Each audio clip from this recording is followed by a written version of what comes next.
लोक निर्णय 2024।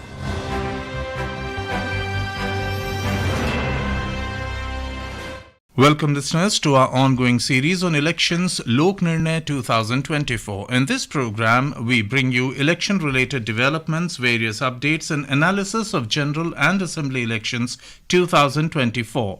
I am Kaushik Rai with my co-anchor Vishal Sharma. नमस्कार, आप सुन रहे हैं लोक प्रसारक के साथ लोक निर्णय 2024। इस कार्यक्रम में हम लाएंगे आप तक चुनाव से जुड़े समाचार और साथ ही साथ स्टूडियो में आमंत्रित विशेषज्ञ के साथ चर्चा भी करेंगे। इसके अलावा बात करेंगे अपने क्षेत्रीय संवाददाताओं से भी और जानने की कोशिश करेंगे कि क्या है वहाँ का चुनावी परिदृश्य। और आज कार्यक्रम में स्टूडियो में आमंत्रित हैं राजनीतिक विश्लेषक अशोक टंडन। अशोक टंडन जी, कार्यक्रम में आपका स्वागत। नमस्कार। Senior Bharatiya Janata Party leader and Prime Minister Narendra Modi holds election rallies in Uttarakhand and Rajasthan. BJP releases list of 112 candidates for assembly elections in Odisha. Indian National Congress announces 17 more candidates for Lok Sabha polls. Congress party delegation meets Election Commission, appeals to stop misleading and divisive advertisements.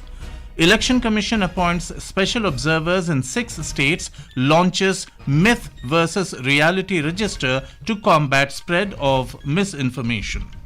Bharatiya Janata party के वरिष्ठ नेता और प्रधानमंत्री नरेंद्र मोदी ने उत्तराखंड और राजस्थान में चुनावी रैलियां की। ओडिशा विधानसभा चुनाव के लिए भाजपा ने जारी की 112 उम्मीदवारों की सूची। कांग्रेस ने की लोकसभा चुनाव के लिए 17 और उम्मीदवारों की घोषणा। पार्टी ने निर्वाचन आयोग से भ्रामक और विभाजनकारी विज्ञापनों पर रोक लगाने की अपील की और निर्वाचन आयोग ने 6 राज्यों में विशेष पर्यवेक्षकों की नियुक्ति की। गलत सूचना के प्रसार से निपटने के लिए myth versus reality register launch किया। Prime Minister and senior Bharatiya Janata Party leader Narendra Modi today held his first election rally in Uttarakhand and the ensuing Lok Sabha polls. Addressing the gathering at Rudrapur in the Nainital Udham Singh Nagar parliamentary constituency, the Prime Minister said several steps have been taken by the National Democratic Alliance government for the development of the state. BJP candidate and Minister of State Ajay Bhatt is contesting from Nainital Udham Singh Nagar seat against Congress candidate Prakash Joshi. Voting for all the 5 Lok Sabha seats in the state will be held in a single phase on the 19th of this month. इससे पहले भाजपा के वरिष्ठ नेता और प्रधानमंत्री नरेंद्र मोदी ने आज राजस्थान के कोटपुतली में एक जनसभा में कहा कि राजस्थान ने हमेशा पार्टी का साथ दिया है। श्री मोदी ने विश्वास व्यक्त किया कि आगामी लोकसभा चुनाव में भी प्रदेश के लोग भाजपा को ही वोट करेंगे।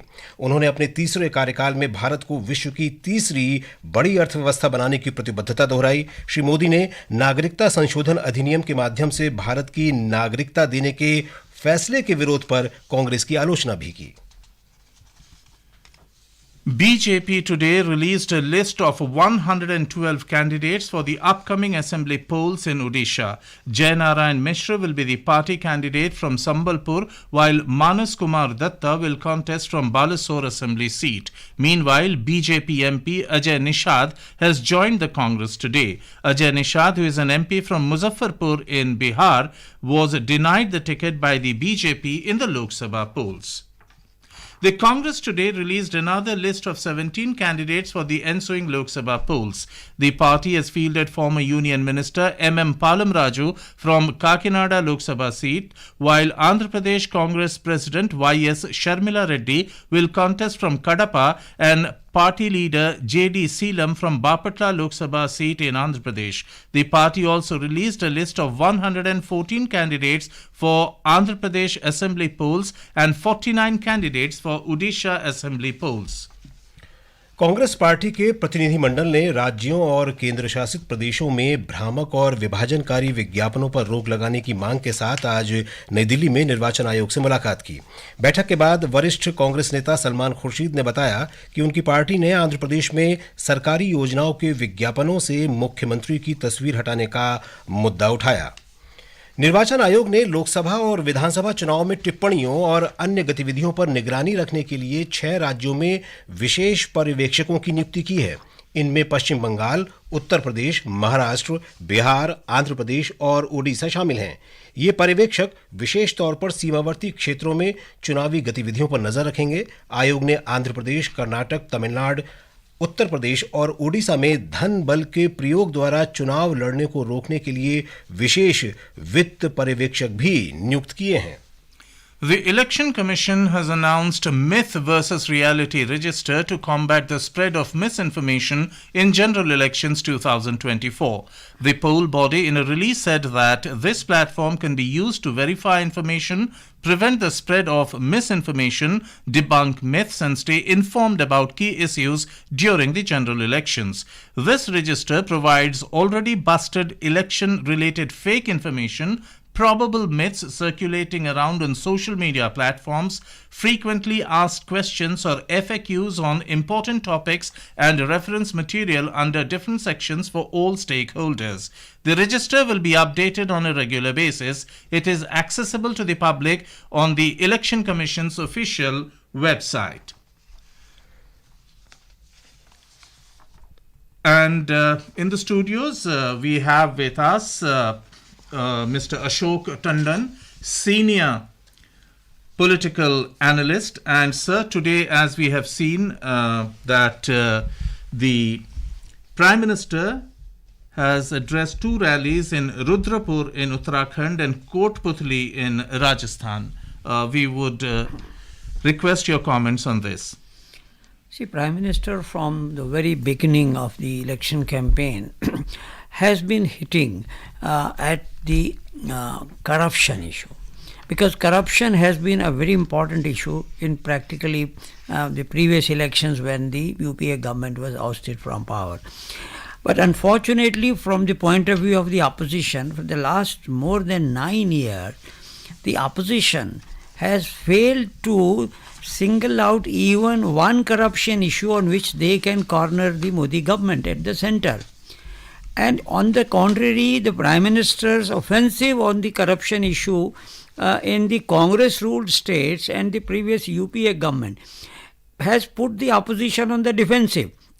So today, what the campaign agenda is being set by the Prime Minister, the opposition is responding to that rather than making, coming forward with some kind of a positive agenda. And that, unfortunately, from the point of view of the opposition, is not helping. So today also at Kotputli as well as in Uttarakhand, the Prime Minister was unsparing in his attack on the corruption issue, particularly in the context of the Congress party. And that, I think, has become the USP of the Prime Minister, because his slate has been clean. His 9 years government has been so unblemished. And also the BJP ruled states like Uttarakhand. But in the Congress ruled state of Rajasthan, which was ruling till the last election, there were so many allegations of corruption which were sticking. Right, and that sir. was one reason why the Congress was defeated in Right, Rajasthan. sir. We'll be back with you shortly. And meanwhile, we have this report by our correspondent Durgesh Bhadodia on the Election Commission and myth versus reality. And Durgesh, over to you. Electronic voting machines or EVMs have revolutionized Indian electoral process. Their benefits are multi-pronged. They save tons of paper, preserve trees, reduce costs, and accelerate the counting process. And the most important part, they curb electoral discrepancies by securely storing votes and ensuring one vote per person. EVMs can safely store votes in their memory until the data is deleted. This feature significantly reduces the risk of tampering and ensures the integrity of the electoral outcome. EVMs are battery operated, making them suitable for the use in areas with unreliable electricity supply. Their compact size and durability enable easy transportation and storage even in remote or inaccessible regions. Voters cast their votes by pressing buttons corresponding to their chosen candidates, and the machines record the votes electronically. Yes, EVMs have made the exercise that simple. However, India's endeavor to ensure fair elections didn't stop with these super reliable EVMs. Voter verifiable paper audit trail or VVPAT was introduced over a decade ago to add an extra layer of transparency. A VVPAT helps voters to physically confirm the choice they have made. It consists of a printer that gives a record of vote selection. When the voter casts the vote on the EVM, printer-like VVPAT apparatus linked to the EVM generates a slip showing the serial number, name and symbol of the candidate to whom the vote was made. With this slip, the voter can verify his casted vote. Since their introduction, they have been gradually implemented in selected constituencies during various elections, bolstering the credibility of the electoral process. In a democracy, there is perhaps nothing more important than the credibility of electoral process. और एक राजस्थान में बहुत महत्वपूर्ण संसदीय निर्वाचन क्षेत्र है चूरू, और चूरू पर क्या हमारे संवाददाता ने रिपोर्ट भेजी, आइए सुनते हैं। शेखावाटी अंचल की चूरू सीट पर कुल 13 प्रत्याशी चुनाव मैदान में हैं। इनमें भाजपा, कांग्रेस, बसपा तथा अन्य पार्टियों के अलावा 7 निर्दलीय उम्मीदवार अपना भाग्य आजमा रहे हैं। 1991 से लेकर अब तक इस सीट पर कांग्रेस और भाजपा के बीच मुख्य मुकाबला रहा है। 2014 और 2019 के चुनाव में भाजपा के टिकट पर चुनाव जीतने वाले राहुल कसवा को इस बार पार्टी ने टिकट नहीं दिया। वे बागी होकर कांग्रेस में शामिल हो गए और कांग्रेस के टिकट पर चुनाव लड़ रहे हैं। उनके पिता राम सिंह कसवा ने भी भाजपा के ही टिकट पर लगातार 4 बार इस सीट का प्रतिनिधित्व किया था। भाजपा ने इस बार पैरा एथलीट देवेंद्र झाझड़िया को अपना प्रत्याशी बनाया है। 7 सूत्री छवि वाले झाझड़िया को पद्म भूषण और मेजर ध्यानचंद खेल रत्न पुरस्कार से सम्मानित किया जा चुका है। इस लोकसभा क्षेत्र में 22 लाख से अधिक मतदाता है। देखना दिलचस्प होगा कि 1999 से यह सीट लगातार जीत रही भाजपा क्या इस बार भी अपने विजयी रथ को नहीं रुकने देगी, या 6 चुनाव से लगातार जीत रहे परिवार का सदस्य एक बार फिर जीत दर्ज करेगा। अशोक टंडन जी, 25 साल से चूरू संसदीय लोकसभा निर्वाचन क्षेत्र से कांग्रेस को निराशा ही हाथ लगती आई है। राहुल कसवा को पर दांव लगाया है इस बार कांग्रेस ने, जो कि मौजूदा सांसद भी हैं, 2 बार जीत चुके हैं, और इस बार पार्टी इन्होंने बदल ली है। तो क्या हैट्रिक की तैयारी में लगते हैं राहुल कसवा? लेकिन जिस तरीके से राजस्थान में चुनावी परिदृश्य है, उसमें क्या ये राहुल कसवा कांग्रेस इस बार सीट को हाथ लगा पाएगी, जीत पाएगी? नहीं, मैं ज़रा संवाददाता से 2 बात पूछना चाहता हूँ। क्या जो भारतीय जनता पार्टी ने उम्मीदवार खड़े किए हैं खेल रत्न अवार्ड वाले, वो क्या स्थानीय हैं या वो कहीं और से लाए गए हैं?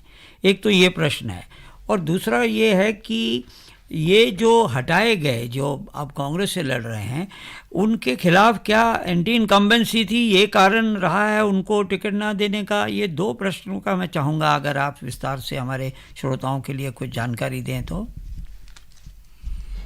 जी, लगता है हमारा संवाददाता से संपर्क नहीं हो पा रहा है। तो हम अगर यहीं पर अगर चर्चा करें आपसे इस पूरी चूरू सीट के बारे में, तो आपको क्या लगता है कि जो आपके जो सवाल था कि राहुल कसवा को क्यों आखिरकार इस बार टिकट नहीं दिया, और मुझे लगता है ये स्थानीय सांसद जो लगातार जीत रहे थे उनकी एंटी इनकम्बेंसी का ही सबसे बड़ा कारण होगा, जिसकी वजह से पार्टी ने उनका टिकट काटा है। और एक खिलाड़ी को, प्रतिभावान खिलाड़ी को जो मौका दिया है, वो स्वाभाविक है कि युवा वर्ग को वो प्रेरित करेगा, और ये बहुत सोचा समझा निर्णय लगता है, क्योंकि कोई भी पार्टी, विशेष तौर से राजस्थान में जहाँ लगातार 2014 और 19 में 25 की 25 सीट भारतीय जनता पार्टी जीत रही है, तो चूरू को फिर से वो जीतने के लिए ही जो योजना बनाई गई होगी, मुझे लगता है ये विशेष कारण रहा होगा। और राजस्थान की विशेषता ये है कि ये राजस्थान बहुत पहले जब हम बात करें तो वहाँ भाजपा कोई बहुत मजबूत नहीं रही थी, लेकिन 14 के बाद और 19 में लगातार दोनों बार 25 की 25 सीट जीतना, ये अपने आप में एक अजूबा है। और राजस्थान की जनता जिस तरह से, मैं समझता हूँ कि प्रधानमंत्री की योजनाओं और उनके व्यक्तित्व और उनके नेतृत्व के बारे में, क्योंकि बहुत जागरूक जनता है राजस्थान की और दिल्ली से काफ़ी हिस्सा लगा हुआ है, तो ये जो प्रधानमंत्री का नेतृत्व है, ये इस बार तीसरी बार फिर से अगर सब की सब सीट भारतीय जनता पार्टी जीतती है, तो इसके लिए तो मैं समझता हूँ कि राजस्थान की जनता को बधाई देनी पड़ेगी, क्योंकि ये आसान काम नहीं है। और इसमें अगर कुछ उम्मीदवार बदले हैं, क्योंकि राजस्थान में कुछ उम्मीदवार ज़्यादा नहीं बदले, कुछ बदले हैं, तो उसके पीछे यही होगा कि वो स्थानीय सांसद की कोई ना कोई एंटी इनकम्बेंसी बनी होगी। जी, and now we go to the land of Brahmaputra, Assam. Jorhat, our correspondent Aminul Joaddar with the constituency profile. The Jorhat Lok Sabha constituency consists of 10 assembly segments, namely Sonari, Mahmora, Dimau, Sibsagar, Nazira, Majuli, Tiok, Jorhat, Morioni, and Titabar. Polls for the Jorhat parliamentary constituency will be held on 19th April in the first phase. This parliamentary constituency comprises of Jorhat, Majuli, Saraidao, and Sibsagar districts. 4 candidates are in the fray for this Lok Sabha election from the constituency. Bharatiya Janata Party nominated the sitting MP Tapan Kumar Gogoi, while Indian National Congress nominated Gaurav Gogoi, who is also a Lok Sabha member. Gaurav Gogoi moved to Jorhat constituency due to the delimitation process that dissolved the Koliabor, where he is a sitting MP. The other candidates are Ekam Sanatan Bharat Dals, Arun Chandra Hendik, and Rajkumar Duara, who is an independent. The Jorhat parliamentary constituency has 17,18,372 total electorates, and of these 8,46,752 are male and 8,71,620 are females. There are total 2,068 polling stations in this constituency. Jorhat witnesses a two-way fight between the Bharatiya Janata Party and the Indian National Congress. The battleground for the first phase election in Assam shifted to Jorhat constituency, with the BJP eyeing its victory over the high-profile name of former Chief Minister Tarun Gogoi's son Gaurav Gogoi, who is also the deputy leader of the Indian National Congress in the Lok Sabha. This parliamentary constituency is dominated by the Ahom community voters, and both the BJP and Congress candidates represent the same community. The battle of Gogoi versus Gogoi promises a fiercely contested battle in the state. Jorhat के बाद अब बात करेंगे मध्य प्रदेश की Chhindwara seat की, और Chhindwara seat का क्या लेखा जोखा है, आइए सुनते हैं हमारे संवाददाता से। छिंदवाड़ा में कुल 15 उम्मीदवार अपनी किस्मत आजमा रहे हैं। कांग्रेस ने यहां से मौजूदा सांसद और पूर्व मुख्यमंत्री कमलनाथ के बेटे नकुलनाथ को मैदान में उतारा है। वहीं भाजपा ने स्थानीय उम्मीदवार बंटी विवेक साहू को टिकट दिया है। बहुजन समाज पार्टी, राष्ट्रीय गोंडवाना पार्टी, गोंडवाना गणतंत्र पार्टी और रिपब्लिक पार्टी ऑफ इंडिया के उम्मीदवारों के अलावा यह 7 निर्दलीय उम्मीदवार भी मैदान में है। छिंदवाड़ा लोकसभा क्षेत्र में 7 विधानसभा सीटें आती है। छिंदवाड़ा में कुल मतदाताओं की संख्या करीब 16,28,000 है। बीते 44 साल में एक लोकसभा उपचुनाव को छोड़कर यहां कांग्रेस, या यूं कहें कि कमलनाथ का ही बोलबाला है। पिछले लोकसभा चुनाव में भी भाजपा ने राज्य की 29 में से छिंदवाड़ा को छोड़कर 28 सीटें जीती थी। इसलिए इस बार छिंदवाड़ा को भाजपा ने नाक का सवाल बना लिया है। भाजपा को उम्मीद है कि वह मिशन 400 पार के लिए मध्य प्रदेश की सभी 29 सीटों पर जीत हासिल करेगी। जी टंडन जी, 4 दशक से अधिक समय से कांग्रेस के कब्जे में है छिंदवाड़ा सीट, और कमलनाथ परिवार का दबदबा इस सीट पर माना जाता है। वर्तमान में भी उनके पुत्र नकुलनाथ सांसद हैं यहाँ से, और इस बार भाजपा जो है लगता है कि कड़ी टक्कर दे रही है। विवेक बंटी साहू को टिकट दिया है, और इस बार एक महत्वपूर्ण बदलाव ये भी दिख रहा है कि 7 विधानसभा क्षेत्र हैं छिंदवाड़ा संसदीय निर्वाचन क्षेत्र के अंतर्गत, और अमरवाड़ा जो एक विधानसभा क्षेत्र है वहाँ से कांग्रेस विधायक कमलेश शाह भाजपा के पाले में आ गए हैं, और इस बार लगता है कि आपको मुकाबला कांटे का होने जा रहा है छिंदवाड़ा सीट पर। देखिए, अभी आज या कल में ही नकुलनाथ के जो मेन एडवाइज़र थे और शायद उनके मेयर भी रहे, वो भारतीय जनता पार्टी में शामिल हो गए। और कुछ दिन पहले तक तो ये हवा थी कि नकुलनाथ स्वयं भारतीय जनता पार्टी में आने वाले हैं। वो जो कन्फ्यूजन हुआ, कमलनाथ भी आ रहे हैं, पुत्र भी आ रहे हैं, तो एक रिपोर्ट ये थी कि वो बार्गेन कर रहे थे कांग्रेस से, किसी तरह से नकुलनाथ को टिकट दिया जाए। तो ये जो कन्फ्यूजन हुआ, इसके चलते नकुलनाथ को नुकसान होने वाला है। और एक एक करके जिस तरह के उनके बड़े भारी समर्थक और उनके दाएं हाथ बाएं हाथ छोड़कर जा रहे हैं, तो कहीं ना कहीं इसमें उनकी स्थिति कमज़ोर हो रही है। और जिस तरह से हमने देखा कि भाजपा के जितने भी कद्दावर नेता हैं मध्य प्रदेश में, शिवराज चौहान हो या, उन सब ने ठान लिया है कि इस बार हम पूरी की पूरी सीट जीतेंगे, और कड़ी टक्कर तो होगी। और क्या है कि कमलनाथ के परिवार के बारे में भी काफ़ी एंटी इनकम्बेंसी हो गई है, और फिर वो मुख्यमंत्री रहे, फिर हटे, कांग्रेस में रहेंगे या चले जाएंगे। इस दुविधा के चलते वहाँ के लोगों में भी कुछ संशय पैदा हुआ है। लेकिन देखने वाली बात है कि एक ही सीट जो भाजपा जीतने से रह गई थी, क्या इस बार उसको भी जीतकर और राजस्थान और गुजरात की तरह क्लीन स्वीप करेगी, तो ये देखने की बात है। लेकिन अभी वहाँ पर बहुत भारी भयंकर चुनाव अभियान शुरू नहीं हुआ है जी। तो आगे चलकर हम देखेंगे कि छिंदवाड़ा में ऊँट किस करवट बैठता है. जी. And now we go over to Odisha, which sees both Lok Sabha and Assembly elections this year. We have with us our correspondent Satyanarayan Patnaik. Can you please tell us about the different parties, candidates' position, and candidates contesting in prominent seats in both the Lok Sabha and Vidhan Sabha? Thank you, sir. Good evening. Welcome to the listeners of Akashvani and participants in this discussion. You know, Odisha is a place of Lord Jagannath. The elections for both Legislative Assembly and Lok Sabha in Odisha are scheduled from 30th May to June to 1st June 2024 to elect all 147 Legislative Assembly members and 21 Lok Sabha members. Ahead of the crucial 2024 elections, major political parties including BJP, BJD and Congress have adopted a wait and watch policy and buying time to announce candidates for the Assembly and Lok Sabha seats in the state. The Congress today announced the names of 49 candidates for the Odisha Assembly and 8 Lok Sabha seats in the first phase. The party has re-nominated the sitting Koraput MP Saptagiri Ulaka from the same parliamentary constituency and other top leaders from the party for several assembly seats. Earlier, it is pertinent to mention here that the BJP has announced the candidates list of 72 assembly and 15 Lok Sabha seats out of 147 and 21 constituencies of Lok Sabha. The BJP, on the other hand, has announced candidates for all 21 Lok Sabha seats and today announced the names of 112 candidates for the 147 assembly constituencies. If we see the Sambalpur, Lok Sabha constituency, we can find it is a high-profile contest. The ruling BJP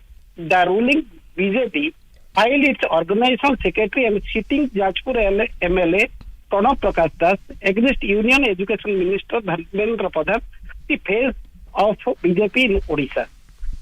Political analysts say both the contestants are equally crucial for their parties, so a high-profile election is on the card. Thank you, Satyanarayan, for joining us for this with this valuable input. Sir, you heard our Bhubaneswar correspondent Satyanarayan Patnaik talking about the situation, how it's playing out in Odisha, and 25 years in power for Naveen Patnaik. How do you assess this? See, one issue which is now becoming very prominent is Mr. Pandyan's role. And the sentiment is that it's a question of Odisha's asmita, pride. And this man who is now literally ruling the roost is an outsider. So I don't know why your correspondent, if he's on the line, can put some light on it. But the fact remains, there is no doubt that Naveen Patnaik has been in power for such a long time, and by wiping out the Congress from Odisha. The BJP was a very late entrant into the Odisha politics, but now it seems that the main opposition to Naveen Patnaik's BJD is Bharatiya Janata Party. Although Congress will be in the fight, but I think it may fail to produce a very formidable triangular contest. At the last election also, BJP could win a number of seats. This time they have fielded, as was told by us, their main stalwart Dharmendra Pradhan, and also number of other candidates. But I think BJD is also contesting both the elections seriously. And one thing which people were expecting, all political analysts were expecting, that there might be a alliance between BJD and BJP. But it has failed to materialize. But the fact remains that the election, particularly for the Lok Sabha, will be very keenly fought because Assembly 146 seats, you can't expect BJP to overthrow BJD in the Assembly. But as far as Lok Sabha is concerned, I think it will be a very close fight, and BJP may increase its tally from the 2019 poll. जी। और अब राजस्थान के जयपुर से हमारे संवाददाता हमारे साथ phone line पर जुड़ गए हैं जितेंद्र, आपसे यही जानना चाहेंगे कि राजस्थान में पहले चरण के लिए 12 सीटों पर मतदान होना है, हम सभी को पता है। इन 12 सीटों पर ताज़ा राजनीतिक घटनाक्रम आप क्या देख रहे हैं और कौन से प्रमुख प्रत्याशी अब प्रचार में जुट गए हैं? देखिए, अभी पहले चरण पे जहां पर मतदान होना है वहां पर अब चुनाव प्रचार गति पकड़ने लगा है और 2-3 सीटें ऐसी है जहां पर सबकी नजरें टिकी हुई है। इसमें एक है चुरू, एक है बीकानेर, जहां से कि केंद्रीय मंत्री अर्जुन राम मेघवाल वहां से चुनाव लड़ रहे हैं, और नागौर सीट भी बड़ी दिलचस्प है जहां पर आरएलपी और भाजपा प्रत्याशी के बीच में मुख्य मुकाबला है। आरएलपी और कांग्रेस के बीच में यहाँ पर गठबंधन हुआ है। तो चुनाव प्रचार पहले चरण के लिए इस वक्त धीरे धीरे गति पकड़ने लगा है और दूसरे चरण के लिए भी अब नॉमिनेशन जैसे जैसे चल रहे हैं, नॉमिनेशन के लिए 4 तारीख की अंतिम दिन है, तो दूसरे चरण के लिए भी चुनाव प्रचार का गति पकड़ने लगा है और आज प्रधानमंत्री की भी कोटपुतली में जनसभा हुई है। जी जितेंद्र, धन्यवाद इस जानकारी के लिए। अशोक टंडन जी, भाजपा की हम बात करें, राजस्थान की बात करें तो 2014-2019 में क्लीन स्वीप किया था, सारी की सारी 25 की 25 सीटें जीती थीं। इस बार भाजपा ने 15 सीटों पर नए चेहरों पर दाव लगाया है और इन घोषित 25 उम्मीदवारों में से 5 महिलाएं भी हैं। इसको आप किस दृष्टि से देख रहे हैं?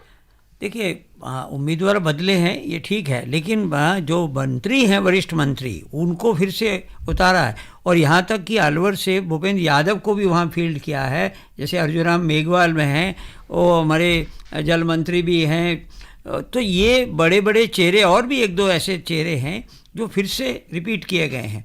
लेकिन कुल मिलाकर अगर हम देखें तो कांग्रेस की जो हार अभी विधानसभा चुनाव में हुई, उससे कांग्रेस का बहुत मनोबल टूटा है राजस्थान में, क्योंकि उनको उम्मीद थी कि अशोक गहलोत जो हैं वो हमें एक बार फिर से असेंबली में जितवाए थे, और यही कारण है कि शायद ना वो खुद इस बार लोकसभा लड़ रहे हैं और शायद बेटे को भी नहीं लड़वा रहे। तो ये जो एक डिमोरलाइजेशन आई है कांग्रेस में, हालांकि वहाँ लगभग डायरेक्ट फाइट होती है कांग्रेस में और बीजेपी में, लगातार होती आ रही है, लेकिन इस बार ये जो असेंबली के रिजल्ट हुए, और मैं अगर उसमें जोड़ूं तो तीनों राज्यों में, मध्य प्रदेश, छत्तीसगढ़ और राजस्थान में जो हार हुई, उससे कांग्रेस का मनोबल और उनके नेतृत्व का मनोबल पूरे देश में काफ़ी गिरा है। तो राजस्थान में भी इस बार कोई न तो अशोक गहलोत कोई प्रचार में बड़े उतरे हैं, ना उनके पास कोई और ऐसा कांग्रेस लीडर है, और वहाँ पर आपस में हम जानते ही हैं किस तरह से आपस में नेतृत्व की खींचातानी थी।